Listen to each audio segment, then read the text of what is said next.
Hey, yeah, what? Grab your bootstraps, yeah, let's scale your growth. Here's the truth, Jack. We'll reach the globe, unveil the notes. What the fuck? Earn your digits, won't burn, you'll get it. See, this is factual.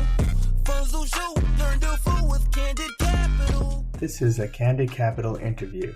In these episodes, we host industry business professionals involved in the global tech ecosystem to discuss various topics related to tech, global economy, and building sustainable businesses and investments. Welcome, Shaun. Thanks for joining. Hi, happy to be here. We had so much to talk about at the CEO Tuesday event in Ottawa earlier this month, and just seemed like it'd be a good idea to sit down and talk about some more of these topics. Cool. So usually to get started, I like to have the origin story. So what got you to digital asset management? Oh boy.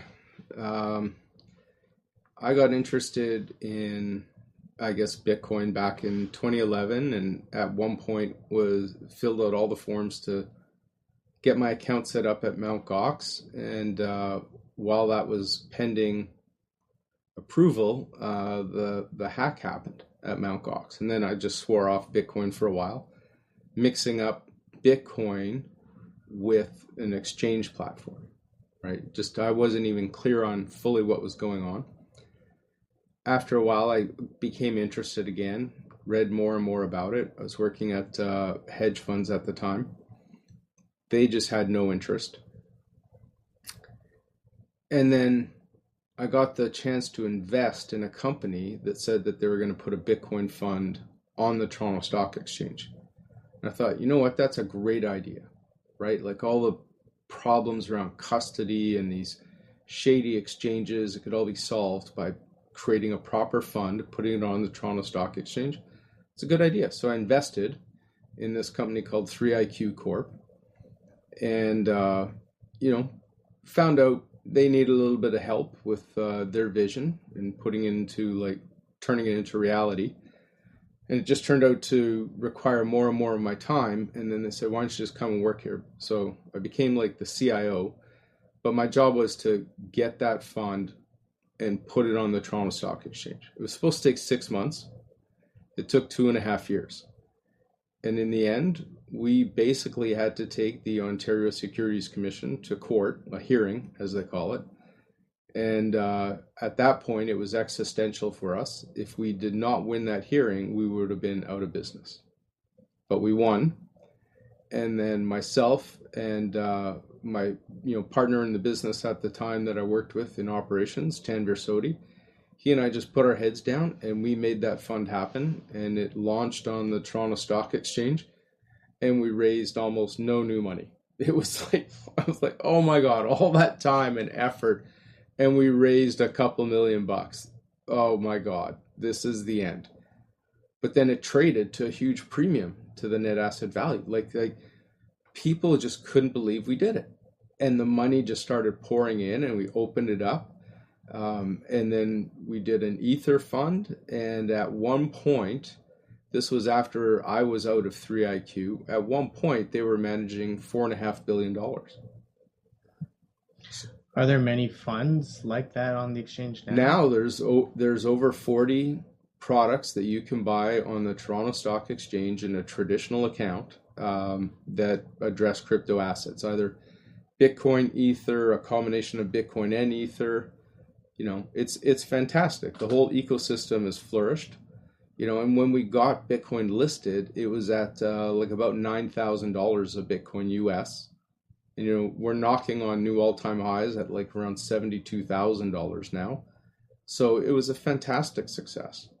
And before we even did that listed fund, we did a private fund to show the regulators we can do this. And we created the 3IQ Global Crypto Asset Fund, which was 50% Bitcoin, 35% Ether, and 15% Litecoin. Sadly, they're in the process of shutting that fund down. But that fund just did tremendously well for the people that bought it in the early days. And then where did you go from there? What was the next beat? Yeah. So after 3IQ, I started my own company and thought, the next big wave, because I saw that everybody was going to be getting into what are called beta products. They just hold Bitcoin. They're just trying to replicate the price movements of Bitcoin in an exchange-listed security. And once BlackRock comes in, or Fidelity, nobody can beat them on price, right? Like, they're vertically integrated. They have scale. They're going to be able to price the management fees so low that if you're small, you just can't compete. Like, operating in the financial markets in a regulated way in Canada is very expensive. It's prohibitively expensive. So I thought, we have to do something different. We can do multi-crypto, we can do DeFi as investments. We can do active management. And so we took that approach. And it's worked out very well for our investors. And so is this before what you're doing now, or is this part of No, that? this is a part of what I'm doing now. Like, those investors that, trusted us and put money with us in 2022, they just have phenomenal returns, right? Like, we have one client that who managed to almost pick the bottom in 2022, and that account right now, we measured it yesterday, had a cumulative average growth rate of 101% for 2.5 years. Like, I don't know, there might be a few other firms in the world that beat that, but I don't know. I can't find them. Like, we recently measured our composite performance with a cumulative average growth rate of about 58% for 2.5 years. And we measured it against a cohort of 14,000 funds that started at the same time, or existed at the same time, from Bloomberg, and we were in like the top 10. So we were in the right place at the right time. Like, Bitcoin did amazingly well in 2023. Like, Bitcoin can take a bow up 150% type. That is amazing for like an asset that anyone could participate in. But we were up, over 260% that year because of some of the decisions that we made and the positioning we took. So, we're just immensely proud of that. We're only available to accredited investors under the laws right now. So maybe before we get into that, what is Virgo? Virgo was started by Adam Kai, and it's Virgo Global Holdings is basically a digital asset conglomerate. So they have an exchange platform, a crypto trading platform. They have a wealth platform. They have over-the-counter crypto trading services. And, last year, they acquired us as an extension of the wealth activities that they do. And it seems to be like a very good fit. Like, we're raising money at a good pace right now. We're focused on digital assets, and that's just been like a great place to be at the moment. And so you said it's only for accredited investors, what you offer. Do you also service enterprises or companies? We're going to be presenting more to larger family offices and pension plans over the next few weeks. One of the key things we need to break into the institutional space is a 3-year track record, and now we're 6 months away from getting that. So we hope that once we have that full 3-year track record, people will see the numbers. And when you put that together with our backgrounds, because we all come from having grown up in big companies and have respect for regulations, and we do things professionally. Right? When I was no longer with 3IQ, I had many of our large investors call and say, hey, everything going to be okay? And I'm like, yeah, I didn't build our systems and processes so that they would fail without me, right? We set things up so that they were institutional quality and they would survive.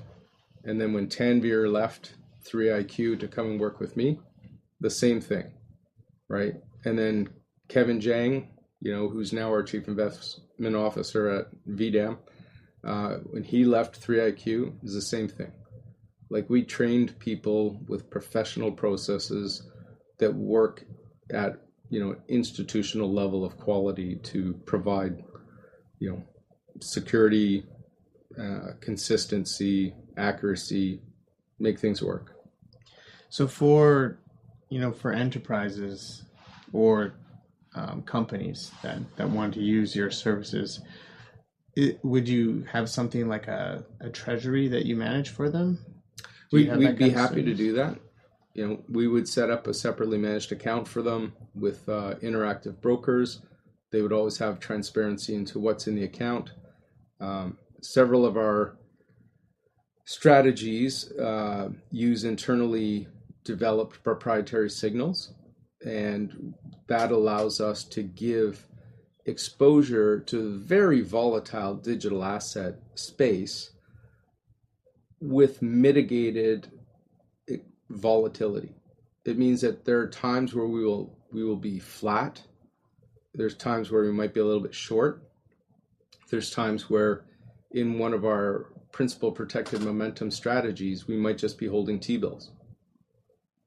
And the results are great. Like, I just cannot wait for the year end for this principal protected momentum strategy. I think we will have the best or close to the best returns for a principal protected strategy in the world. Wow. Not in Canada, in the world.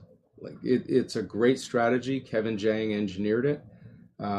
He's implemented it in a great way. It's very conservative, but it does give you the potential to capture these fantastic returns that come through a combination of our risk-aware framework plus the dynamism in these digital assets.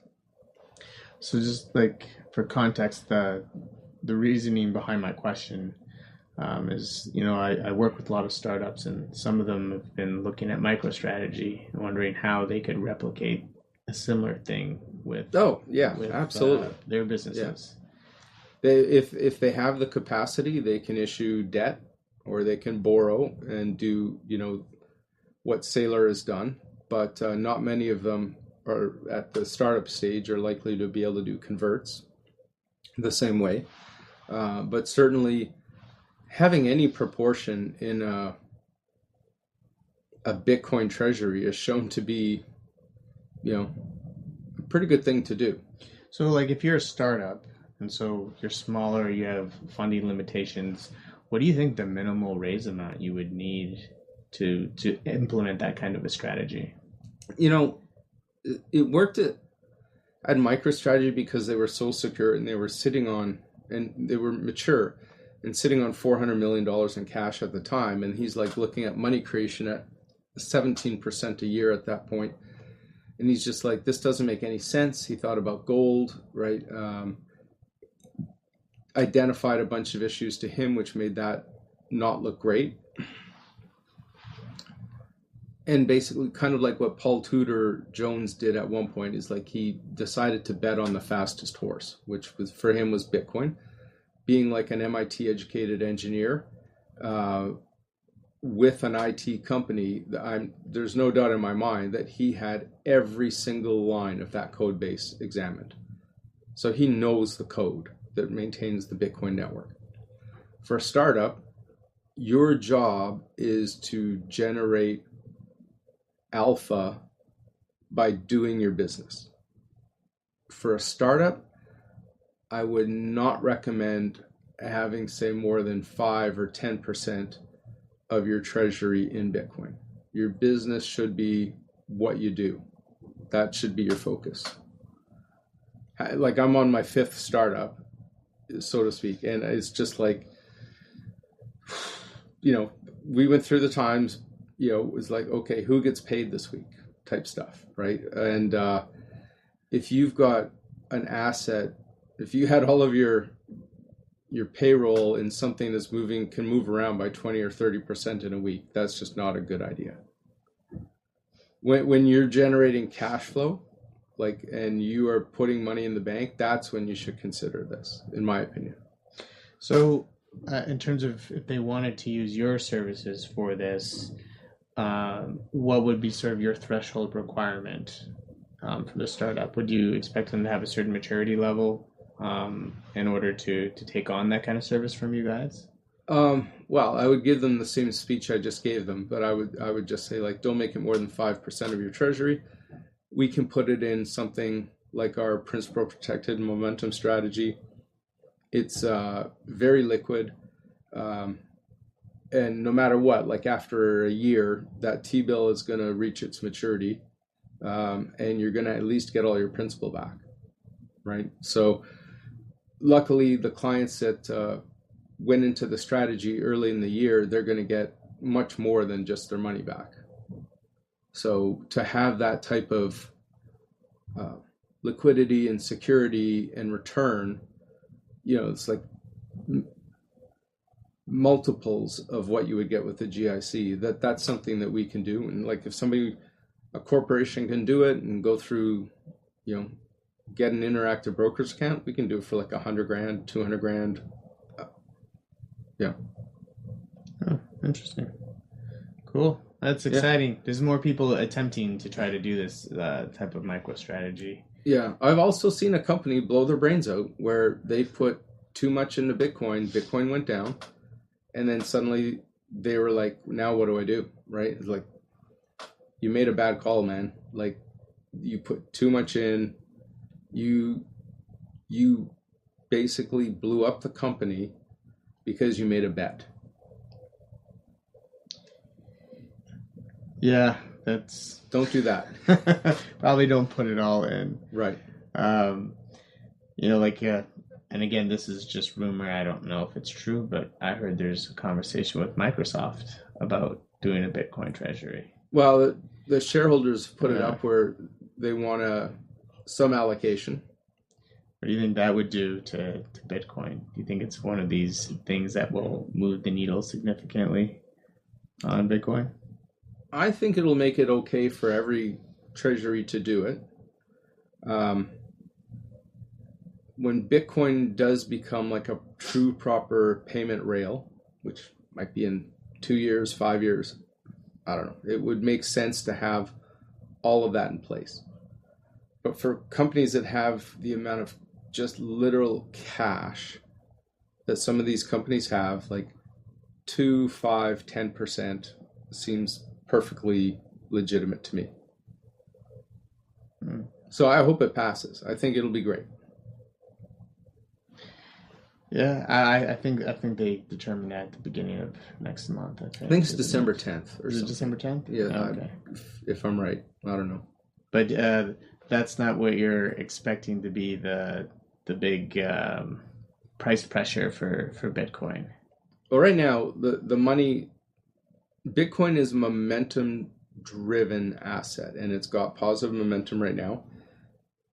People are hoping that Trump wins and they get rid of Gary Gensler from the SEC that has fought this tooth and nail. Remember, Trump's son, Eric, has a DeFi business that he started. So at the dinner table, it's like, hey, Dad, you know, pass the potatoes. And by the way, get rid of Gary Gensler because, you know, it's an important part of the family legacy to get this DeFi business going. So I think he's been orange pilled, if you will, whereas before he thought, like many other older executives, that it was just, you know, as Larry Fink once famously said, it's an index of money laundering. And now he's got a $30 billion Bitcoin ETF. And he really came around. I still don't know how he came around, who got him to come around, but I love when people see Bitcoin in this new light. The guys that got it early on, like I talked to one guy that started mining and participating in the Bitcoin network in like January of 2009. Like he was right there at the beginning. An actual PhD level or a PhD cryptographer. And he just got it. And like, I don't know what he's worth now. Like he could be worth a few $100 million because he got it and he started mining it right away. And he said, like at one point his 2-car garage in Silicon Valley was filled with Bitcoin mining equipment, and his wife was complaining about the electricity bill. But he mined it from 2009 to 2013. Like I gotta think that guy is just crushed it. One of the whales, maybe. Truly one of the whales. And well deserved. Like he was there, he got it, right? It took me a lot longer. It takes a lot of other people even longer. All of this FUD about ESG that was going on, that's really calmed down. But one of the origins of that apparently was out of the ECB. What's the ECB? The European Central Bank. Okay, yeah. They really pushed this, thing that Bitcoin was bad for the environment. But the recent developments out of Texas are showing like it's using spare electricity. It can actually support renewables. It allows grid flexibility. You can build a stronger grid with it.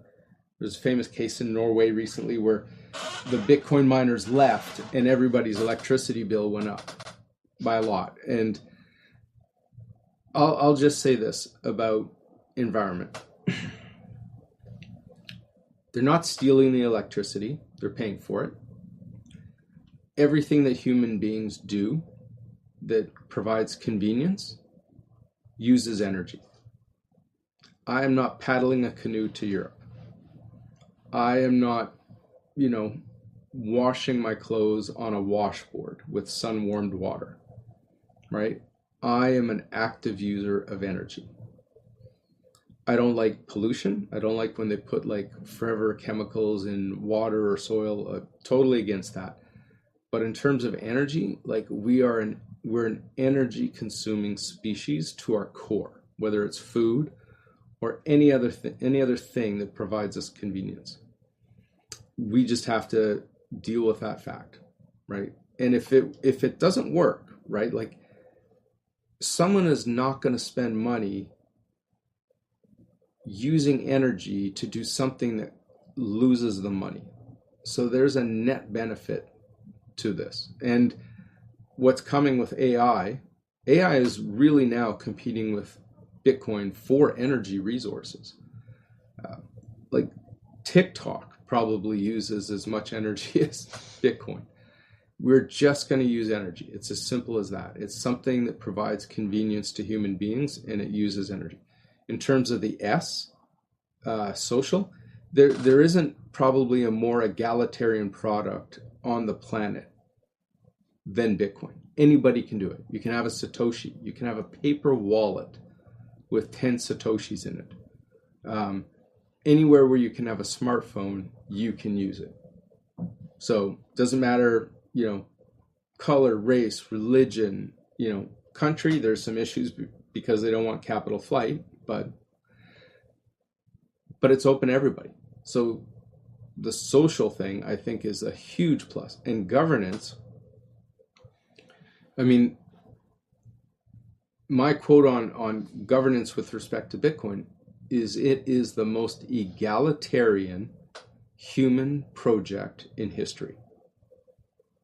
Doesn't matter who you are, how old you are, how educated, color, race, religion, anything. If you write good code and you contribute to what they call the Bitcoin improvement process, and your code is good and it gets upvoted continuously and it goes through test nets, your code can become a part of the actual Bitcoin network. And these people do it basically for free. Like, what else in history has ever been like that?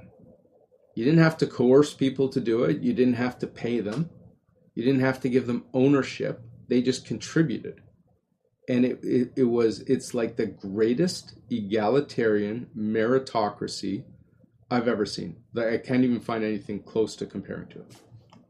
So ESG, some issues around energy. Yeah, uses a lot of energy, but so do a lot of other things. They pay for it.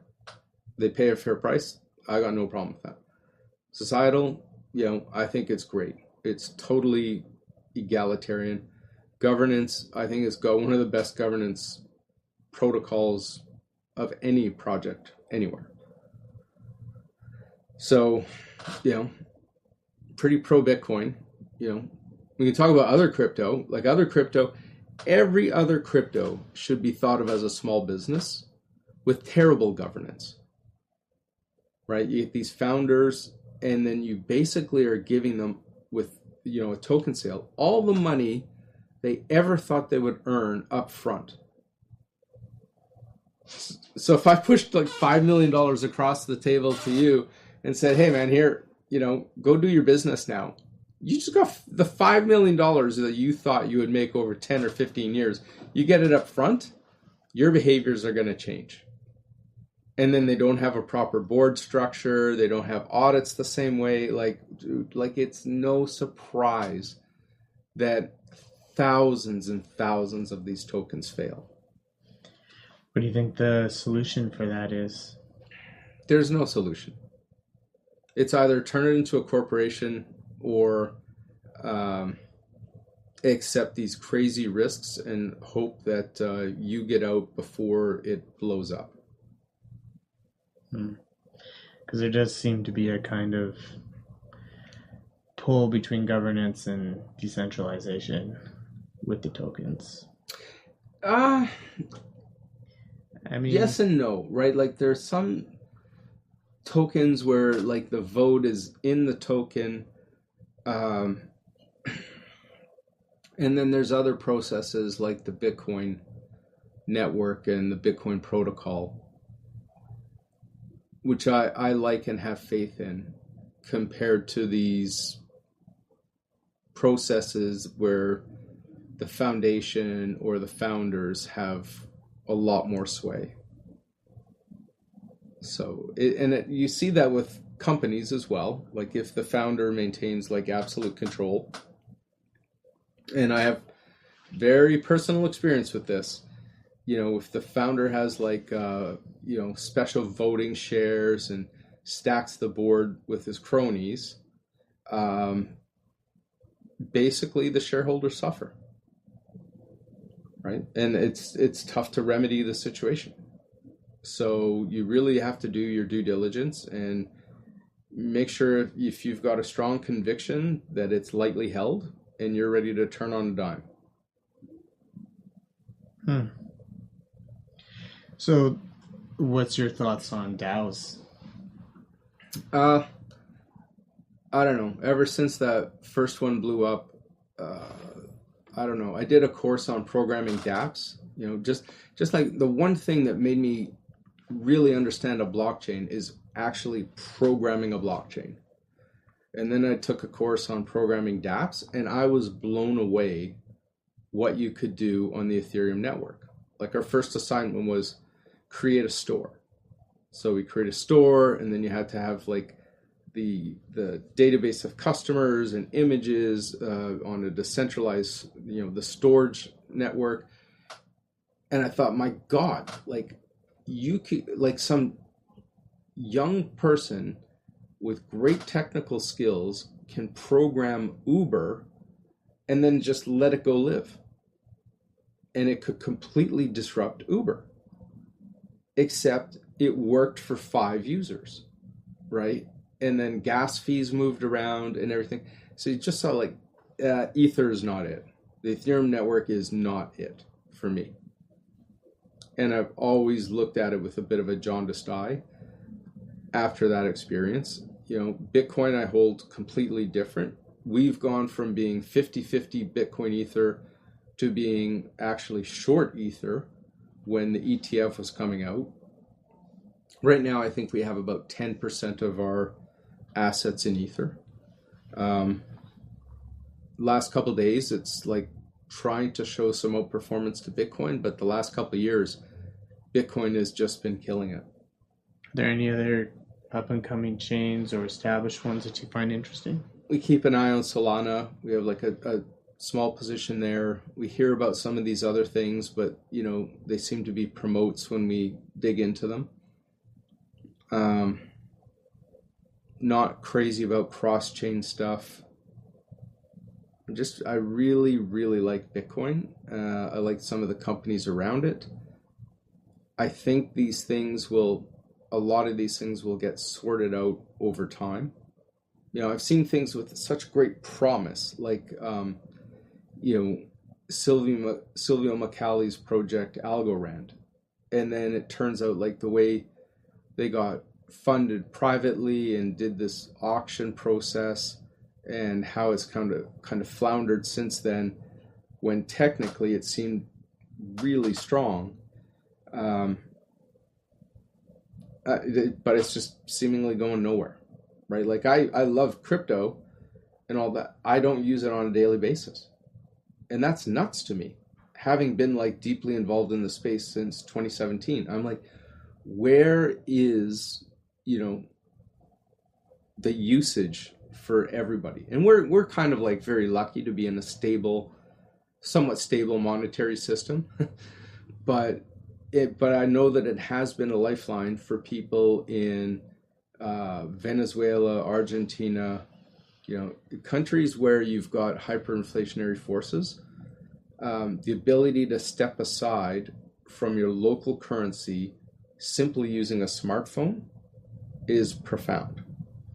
Yeah, the dynamics in some of the other countries, from the unbanked to the inflationary forces of the currency and other factors, does make it a bit different. I find Canada is, we might create a lot of stuff here, but when it comes to adoption, I think we're more like laggards. We're like a very digital money centric country. Like we're up around, I think 92% of all transactions are done digitally, through Interact and stuff like that. But, what worries me is we, sadly as a country, like right now we got oil and we got banks. We have a prime minister that hates oil, like just is totally into this World Economic Forum, UN sustainability, anti-oil perspective. But that's our base, right? And if we keep going down this road, our currency will be worth 50 cents to the US dollar, right? Like from having been above $1, about a decade ago. Like that is how you fall into Banana Republic status. And then we lose purchasing power, right? But right now we're very lucky. We can step aside. We can buy gold, we can buy US dollars, or we can buy Bitcoin.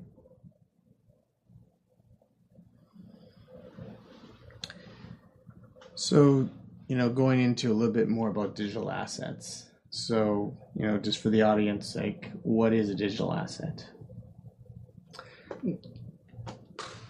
Let's just say it's any form of value that can be transacted on a blockchain.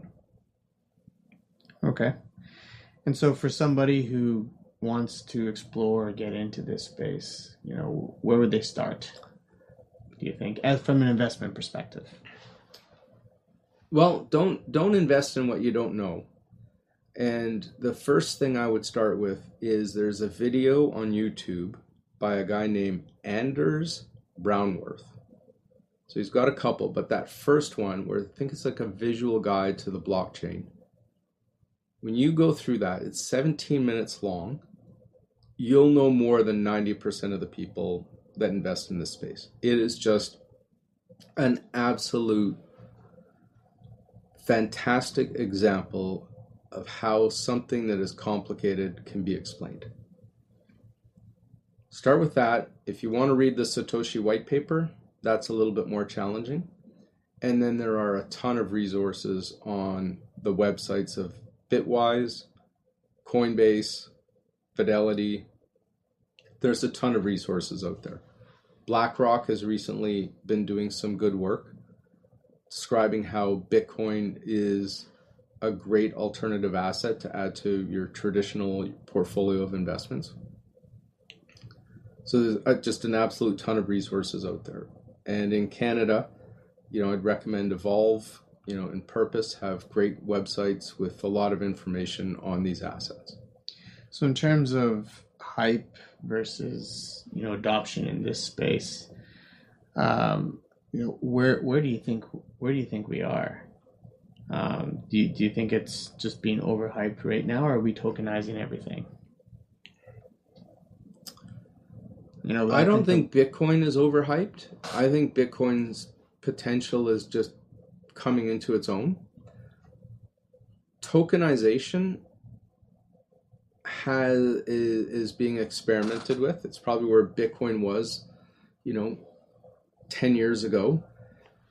It's still specialized. They still seem to be kind of closed blockchains.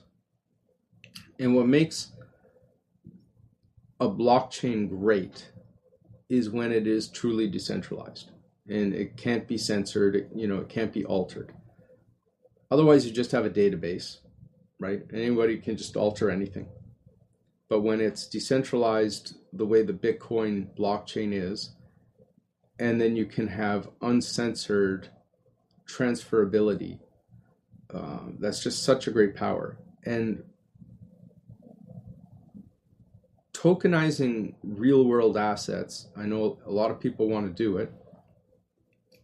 There's a real disconnect between the technology. The technology's there, right? Like these guys have fantastically engineered platforms, and some have very good blockchains for value transfer of real world attached tokens.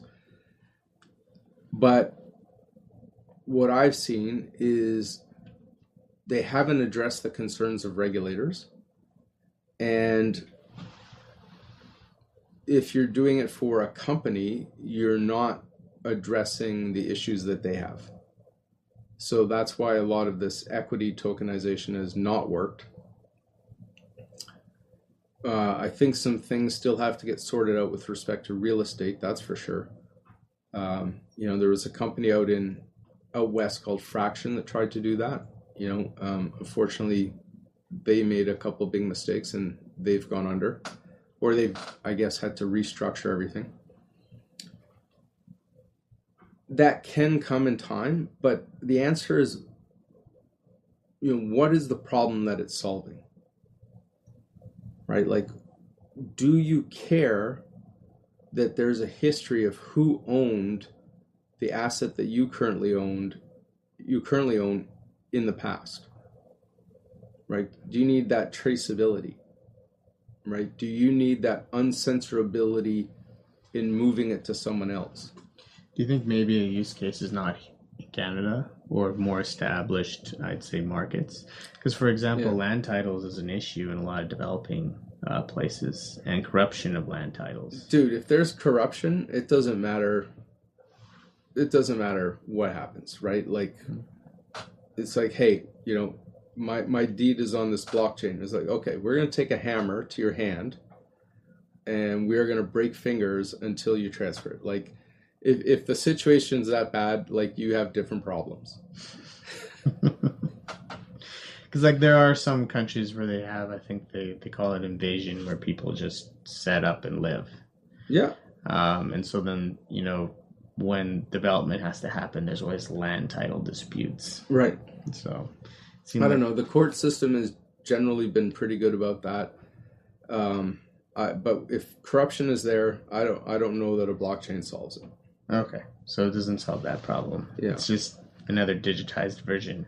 Right. And then what? You have BlackRock come in and say, okay, we now own the rainforest. Right? We bought the entire rainforest on a blockchain. We have the photo right here. Yeah. and it's just, I don't know. And so for digital assets, do you think now we're pretty close to it being a standard in the portfolio when you're making your investment decisions? It's not even close, right? Fidelity has a great set of 4 ETFs in Canada that have like 1%, 2%, 3%, and 3% in Bitcoin and then complemented by traditional assets that are just a great way to do it, right? If you just want a little bit, and it shows like in their growth portfolio, which was focused primarily on equities, plus 3% Bitcoin, they like crushed just outright equities. 2022, crypto went down, but when 3% gets cut in half, okay, you have 1.5%. But then when it goes up, like 150% in 2023, you make that back and more. And then we are expecting like another 100% plus in hopefully 2024 and into early 2025, right? Past May, June of 2025, I have no view, right? That's almost when, the next crypto winter could be starting. Do you think the upcoming winter, as there usually is inevitably a winter, it's going to be, not as impactful as the previous ones? I don't think it'll be as impactful because Bitcoin will be accepted more so as a store of value, right? Alongside gold. Like yesterday, I think it was over $800 million went into the Bitcoin ETFs in the US. Like that's insane. Like think about that, 800 million. Right now, there's 450 Bitcoin that get created every day through the mining process. It's worth about like 20-something million dollars. And the bizarre thing is, every day, this one account buys 100 Bitcoin. So they're now buying, like about 20% of all the Bitcoin that's created in a day, just them. And then you've got like this crazy amount of Bitcoin going into the Bitcoin ETFs. Like supply and demand. And the one thing that's very unique about Bitcoin is that it doesn't matter what the price does, the amount of Bitcoin that created every day is the same. It's algorithmic scarcity. And that's why it has value against currencies that can be debased. So what happens when all the Bitcoins are made? Wasn't that one of the problems with gold? You just have to go invade the country to have all the gold? Well, I mean, that's where, there's guys like this guy, I think his name Jonathan Lowry, that says Bitcoin is going to be a strategic reserve asset. That's now come up in the lexicon of the political debate in the US of like Trump says he'll create a Bitcoin treasury. Other countries like El Salvador have really taken to that idea. Apparently several other countries are now mining Bitcoin directly with their own resources. Bhutan, for example, is one that has great hydroelectric power. And they had a lot of issues with the Indian rupee at one point being basically the basis of their currency. But now they can mine Bitcoin with their hydroelectric power. Right, they can become truly more sovereign as a nation. I'd heard that Argentina is now mining Bitcoin. When you think about censorability, the U.S. weaponized the U.S. dollar dramatically with the Russian invasion of Ukraine. Countries need an alternative that's not censorable, right? And man, when you can move, like I remember the first time we moved $1 million of Bitcoin, did the transaction, saw the transaction go into the mempool, saw it get picked up into a block, saw 3 blocks get confirmed, and then we knew like that value moved and we could go back at any point in time and trace the wallets, like the clarity. And that's when I just said, like, this is going to win. It's just going to win. And you send a wire today, it's still ridiculous. If you're lucky, it takes a day. Sometimes it takes 2. Sometimes someone clips $25 as a fee, and then you have to spend $50 to trace who took it, and that takes 2 weeks. It is just, there's no question we're moving to a digital age. And just like you and I don't write checks from the Bank of Canada, right? on our actual check, it doesn't say Bank of Canada, the banks are a layer on top of that to make it easy for us consumers. And at some point, that will evolve for Bitcoin. So, in these types of conversations, we can't avoid talking a little bit about regulation. Sure. So where do you think we're at in Canada on regulation? We're behind. Yeah, there's just no question we're behind. The Middle East, Europe has moved faster. Once Gary Gensler's out of the SEC seat, I think they'll move pretty quick.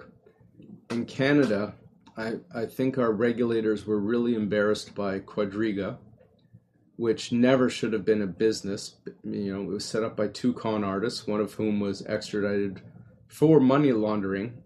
And they got to set up a money services business in Canada. It's just ridiculous. And so was it a scam? Sure turned out to be.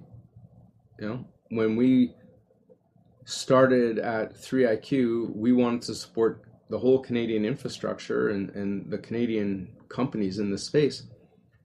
We did wallet tracing on Quadriga, and I told our guys, we're not going to deal with them. If they call us, hang up. If they come up to us at a trade show, walk away. We do not deal with Quadriga. It took us 15 minutes to figure that out, and we just never would do business with them. And when they failed, it wasn't a surprise to us. We've done the same thing with other people. We've never traded with FTX. We never did business with Celsius, right? We take our due diligence very seriously. Regulators let Quadriga happen, and then we're just so ill-equipped to deal with it. They just didn't understand it, and then they clamped down on it so hard that it is driving businesses out of Canada, right? This space is moving quickly. There are just fantastically intelligent people building this stuff. Increasingly, I see them move away from Canada, which is sad, right? We still don't have a good idea of what the heck is going on with stablecoins. What do you think it's going to take to move the regulators faster here? Is it just waiting for the U.S. or? They'll only follow the U.S., that's for sure. But I just think that they don't see it as a pressing issue. Or a bank is going to get on board and say, hey, we want to do this. Hey, regulators, get your act together. We need clarity on this, and this. Do you think there's any bank of the big four? Big five?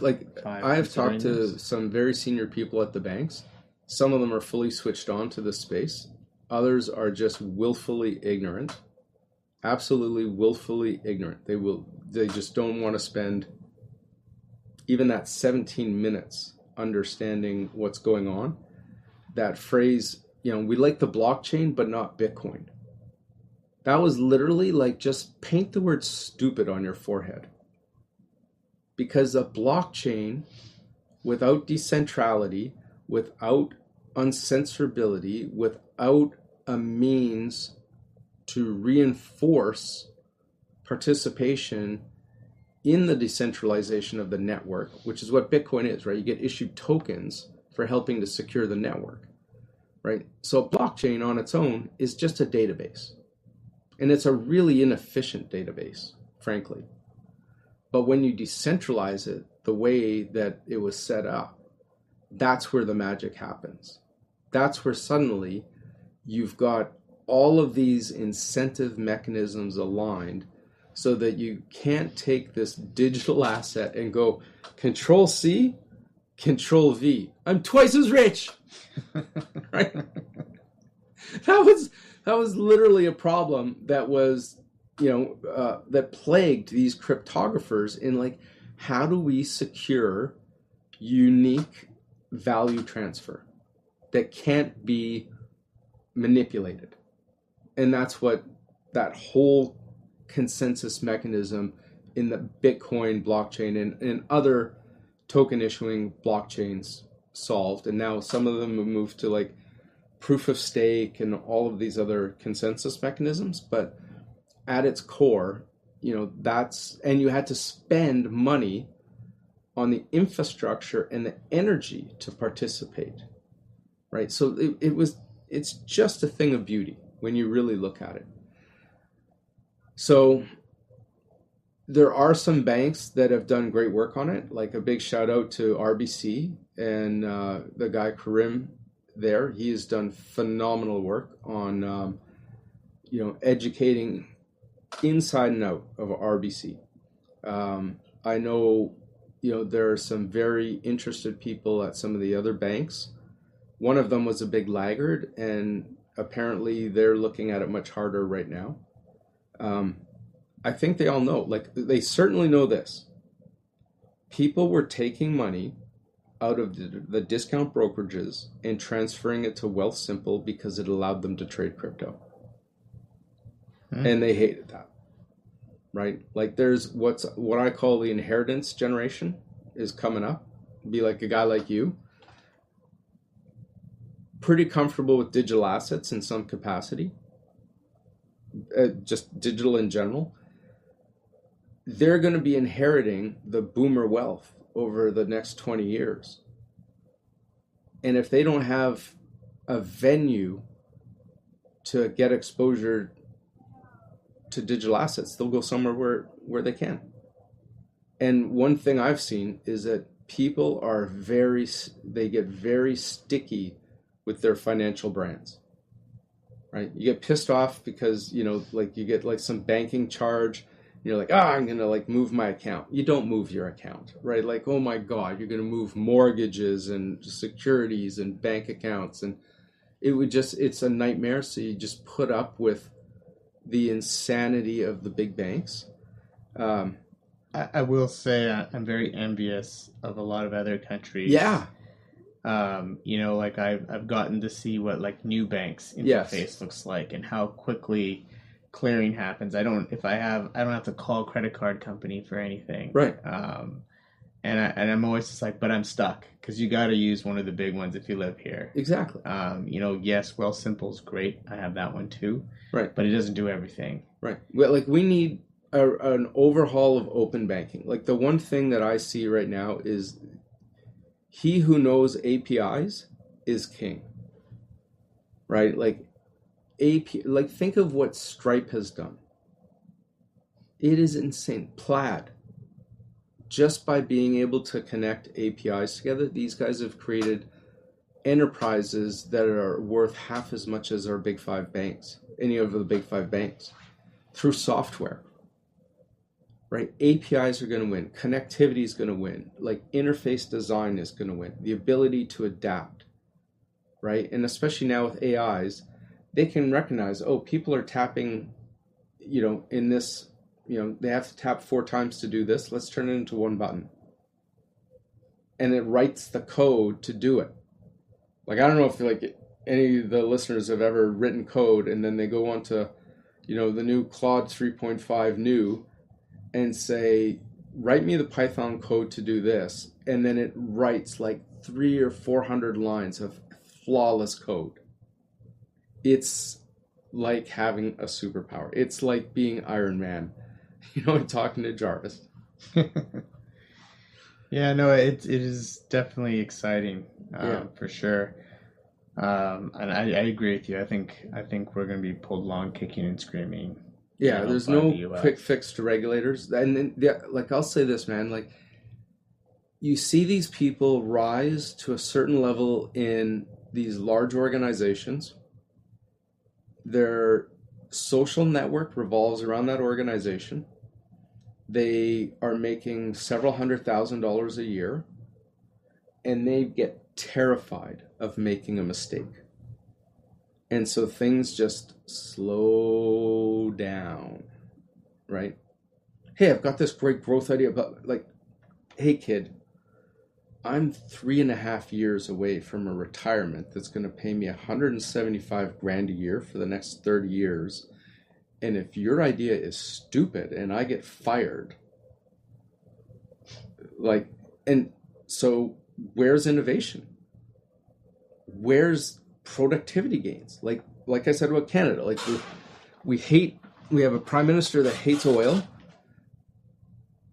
but we have fantastic kids coming out of Waterloo and U of T and just so much energy. We get these resumes from people who are I want to work in crypto, right? And that has to be the new basis, right? Under AI, this is a whole other podcast, is at some point, an enormous amount of work is going to get automated, right? A person I know, a senior guy at one of the banks, he's we could let a third of our people go and nobody would notice a difference. But it's politically unpalatable. They literally have to wait for a depression or something to do it. But 1/3 of the people, do you know what that would do to the economies of Toronto and Montreal? Right? Just hollow them out. Probably every bank job supports 4 or 5 other jobs, right? Every insurance job. But all of this is going to get, streamlined, automated. It's inevitable. What are we going to be replacing it with? We can be a technological powerhouse for the world.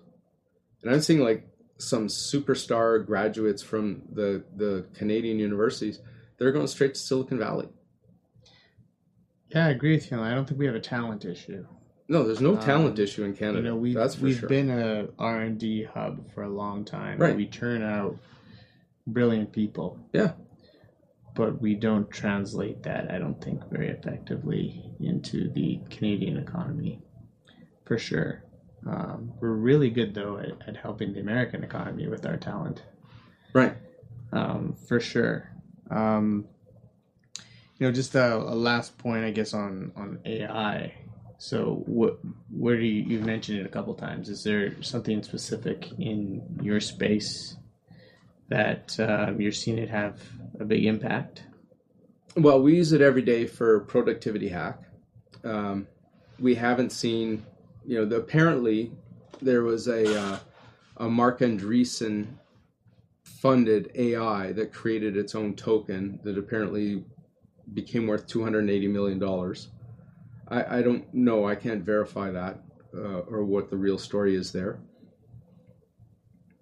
People used to think, quantum computing is going to result in all of our, private keys being hacked and we're going to lose all of our Bitcoin. Well, if that happens, guess what? All the Bitcoin's going to go to zero anyway. But every credit card and bank is also going to be broken. There are guys working on true quantum proof cryptography standards that Bitcoin can evolve into longer down the road. A crazy sci-fi prediction is that we get one of these super intelligence created, maybe that Ilya Sutskever, who another Canadian now in the States. So you get this super intelligent AI that creates a new kind of cryptography in a code that humans can't even understand, and just becomes so much better than Bitcoin, or frankly even any other currency, that it becomes the new global currency. That is just like sci-fi. That's Well, I mean, Facebook's years ago created a language they couldn't decipher. They Right. shut it down. Right. So I suppose that could happen. I mean, I think based on what Bitcoin is today, there's nothing saying that something better couldn't be created later. Yeah, I think the thing with Bitcoin is that they've turned over something like over 90% of the code base has been upgraded and changed. The community is so big. And that was one of the standard arguments is anybody can Control C, Control V, right? Change a couple things. Probably the most money made for the least amount of effort ever was when Charlie Lee created Litecoin. Did it off the Bitcoin code base, changed the consensus mechanism a bit, changed the block times, and suddenly you had this thing worth billions of dollars. It might have taken him a weekend. Right? Like, I can't think of another example of, how quickly something was worth so much money for so little effort. I mean, maybe Bitcoin Cash compares. But anyway. Yeah. Power of software. Yeah, no, definitely. It's eating the world, I think is the phrase, right? Yeah, software will eat the world. But it's then when you have software, like the software plus community, that's the thing. Because if, there are probably over 10,000 tokens that got created that just never got traction. I could create like Shaun Coin. That's kind of part of sort of the Web3 space is if you have community, you kind of get your scale earlier, right? And it could work. But we could be sitting here talking about AI in the future for probably hours, right? So I will move it to kind of our concluding the fun questions. So the first one is, are you currently reading anything of interest? Right now, I'm doing a lot of code. Right, I'm writing code like crazy. We're upgrading all the layers of what we do for trading and risk management, and that's literally been consuming all of my time. Or do you have a podcast that you listen to? Just something that I like might be of interest. Listening to the Lex Friedman podcast because he's kind of on the techie geeky side, and the occasional Joe Rogan podcasts. Did you listen to the 3-Hour Trump? Oh yeah, like it's probably his highest ratings or probably highest downloads ever, I would imagine. Yeah, it's up there. Tucker Carlson has done a couple good ones. Yeah, that's about it right now. Like I'm working a lot. Like it's some days it's like 4 a.m. till 8 o'clock at night. The one thing I gotta say that I hate about crypto, trades 24/7. Dude, 24/7. I check it way too much. I'm managing other people's money. I take that very seriously. But it was one thing when I was managing like an S&P 500 based long short fund where, Friday 4 o'clock, I got like a couple days off. Now 24/7. And the news flow, sadly, there's so much garbage in the space. Like there's all these guys pumping altcoins and just talking about stuff they know nothing about, like how BlackRock is going to steal all the Bitcoin and stuff like that. And anyway, but yeah, just a lot of work right now, a lot of coding. Yeah. So do you have a tech tool or a productivity hack that you use? Right now, Anthropic Claude 3.5 new, loving it. Still use ChatGPT a fair bit. Getting to use Cursor for the coding stuff. I like this Pomodoro timer. I don't know if you've heard about this, but it basically, you set it, you work 20 minutes, and a little bell goes off, and then you take a 5-minute break. Because, you got to take breaks. I got to, get exercising some more. That's probably one of the other big productivity hacks is, get out of your head for a while.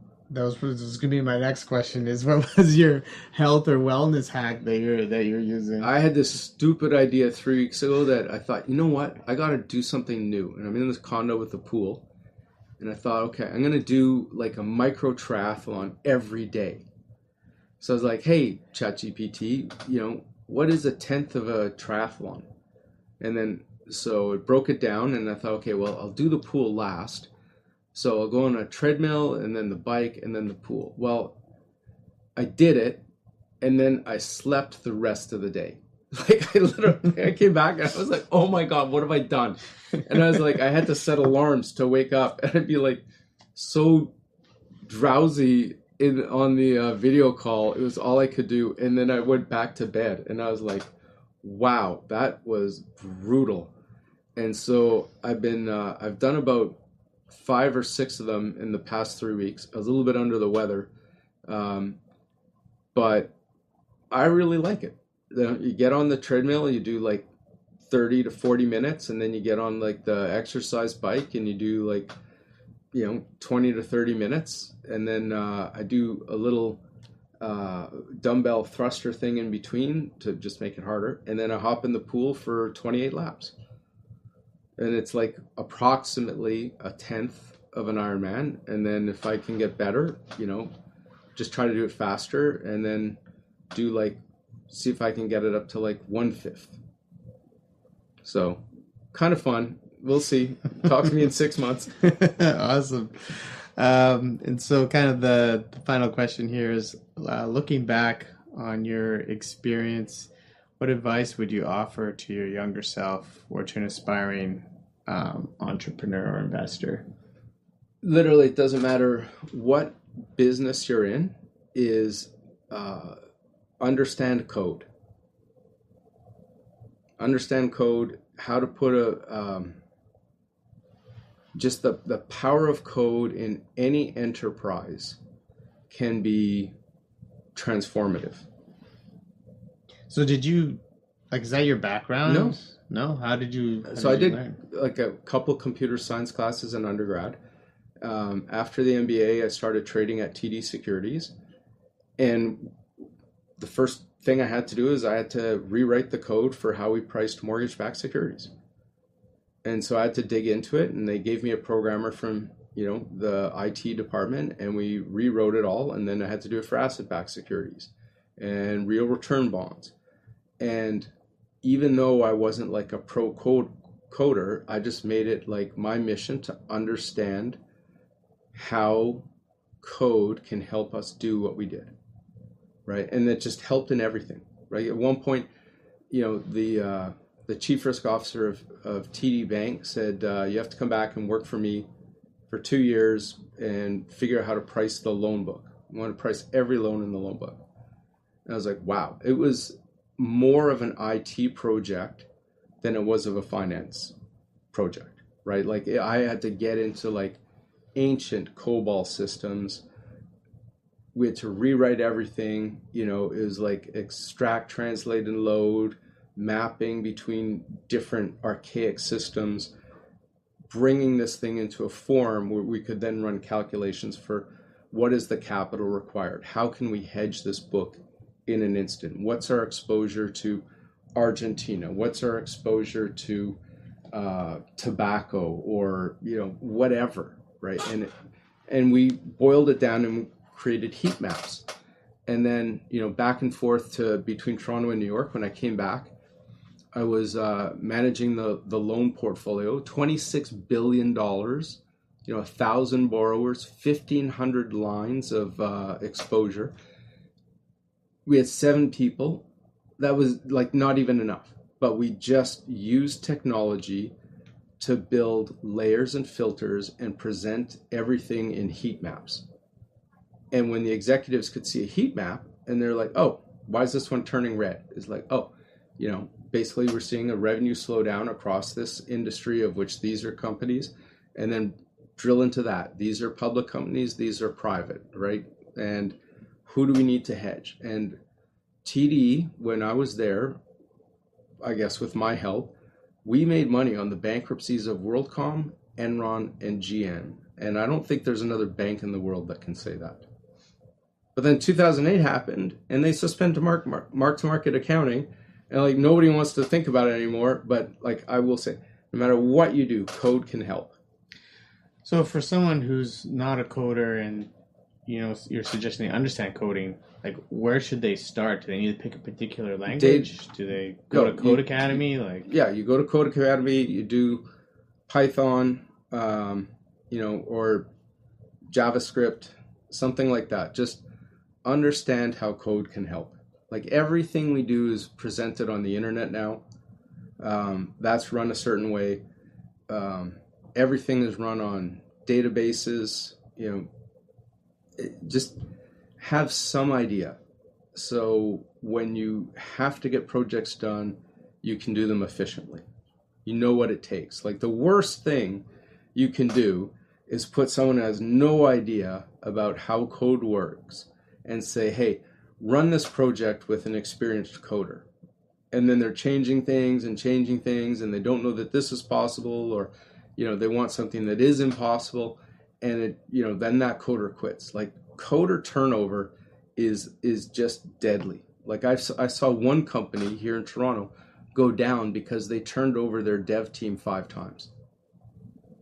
And I don't know what fully drove it, but after that 5th time, like they weren't shipping the product and the costs were ridiculous. So a little bit of just basic knowledge of code will always help. Okay, nice. Well, that's the end of my questions. So did you have anything you wanted to shout out? Any handles to follow? Anything upcoming? Bitcoin is doing awesome right now.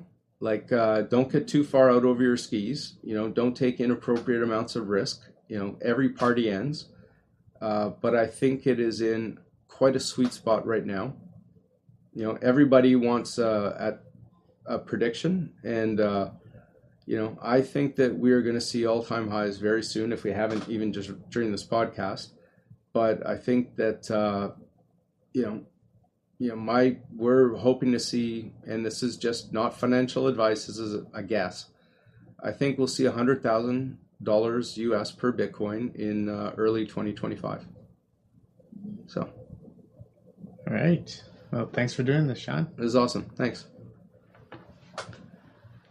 You can find information about the Candid Capital podcast on the website, LinkedIn, and Twitter. Episodes can be found on Spotify and other podcast platforms. A quick reminder that this is infotainment and is not intended to be professional advice, malicious, or hateful. The views, information, or opinions expressed during the podcast are solely those of the individuals involved and do not represent those of employers, partners, and their subsequent connected private and public associations or organizations.